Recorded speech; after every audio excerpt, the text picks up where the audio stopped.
Hey folks, got some pretty important developments in terms of watching Earth's magnetic field. We went over this a couple days ago, but it seems a fair number of you didn't get to see that one, so let's go over it again now that we have another little nudge in that direction.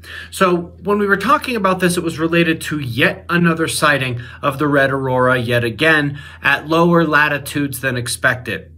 Red aurora are supposed to be a relatively rare thing, reserved for some of the larger solar storms.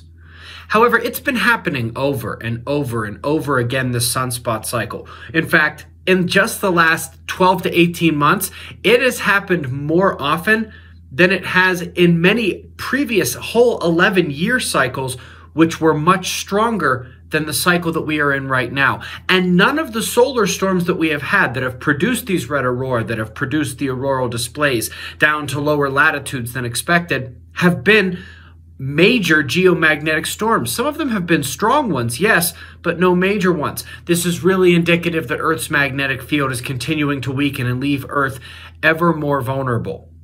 One of the things we've talked about in the past when it comes to this, in addition to the atmosphere, affects all the way down to the lower atmosphere, the ionosphere, the mesosphere, the ozone, but we've also been talking about Starlink satellites, as it appears they are quite sensitive to solar activity and the changing Earth's magnetic field in terms of how it's making Earth more vulnerable to that solar activity. As we mentioned this morning, about 200 were lost, a little more than that actually, in just the last couple of months. We did see some of the significant space weather activity during that time. We have had plenty of reason to believe that here during sunspot maximum, the magnetic field should be continuing to weaken as we take some of these punches from the sun, which of course are ever more impactful punches given that Earth's magnetic field is weakening. And Starlink really does appear to be the canary in the coal mine for Earth's vulnerability due to the ongoing magnetic pole shift and specifically our vulnerability to space weather. And so we had mentioned a couple days ago, and we'll mention it again now.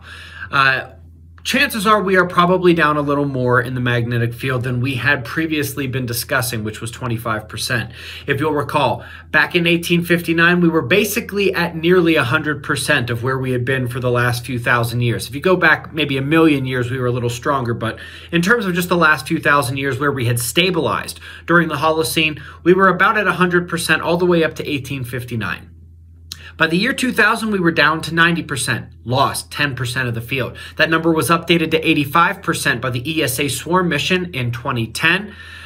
We had to use the data to interpret that we were about another 10% down around 2020 because they stopped giving us the percentage down information, leaving us at around 75%.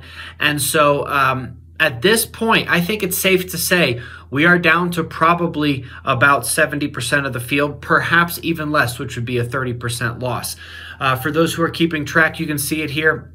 That is a 10% loss in about 150 years, a 5% loss in only 10 years, then a 10% loss in 10 years. And now we are looking like, if the estimates are correct, based on what we're seeing, another 10% lost in only about 6 or 7 years. So Earth's magnetic field continuing to weaken. This pole shift and geomagnetic excursion continues to be ongoing. As of course the galactic current sheet is overtaking the entire solar system, we are seeing changes throughout the planets and in interplanetary space. And